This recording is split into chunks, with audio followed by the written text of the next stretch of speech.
అలాగే రెగ్యులర్ లైఫ్‌లో వీళ్ళు చేయవలసిన ఒకటి వ్యాయామం చేయాలి. అంటే కదలిక ఉండాలి. మనిషికి స్టాగ్నేట్‌గా ఉంటే నదీ ప్రవాహంలో నీళ్లు ప్రవహిస్తున్నప్పుడు చాలా నిర్మలంగా ఉంటాయి, తేజస్సుగా ఉంటాయి. చూడ్డానికి చాలా ఆరోగ్యంగా ఉంటాయి. తాగితే కూడా మంచిది. అదే నీళ్లు నిల్వ ఉండిపోయినాయనుకోండి, అది బురదయిపోతుంది. సో, మనలో కూడా జాయింట్స్ ఇవన్నీ కదలిక లేకపోవడంతో స్టాగ్నేట్ అయిపోవడం వల్ల డిసీజ్ వస్తుంది. సో, ఫిజికల్ యాక్టివిటీ లేకపోవడం అనేది 33.3% 33.3% శాతం జబ్బులు రావడానికి కారణం. అలాగే ఆహారం సరిగ్గా తీసుకోకపోవడం. ఒక్కటే పూర్తిగా అని చెప్పలేం. ఆహారం సరిగ్గా తీసుకోకపోవడం, పండ్లు సరిగ్గా తినకపోవడం. న్యాచురోపతిలో ఒకటి చెప్తారు. Seasonal fruits and nothing but seasonal medicines అని చెప్పేసి.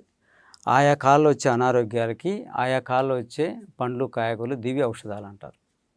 అందుకోసం మనం చూడండి, ఎండాకాలం అనగానే ముంజలొస్తాయి. శీతాకాలం అనగానే ఉసిరికాయలు, నారింజ, సీతాఫలం ఇలాంటివి వస్తాయి. అంటే మనకు సి విటమిన్ అవసరం వాతావరణం చల్లగా ఉన్నప్పుడు. ఎండాకాలం మనం చూడండి, వాటర్ మిలన్, మస్క్ మిలాను, కర్బూజా, పుచ్చకాయ, ఈ ముంజలు ఇలాంటివన్నీ ఏంటంటే ఇమ్మీడియేట్‌గా మనకి ఎనర్జీ ఇస్తాయి. అందులో వాటర్ ఉంటది.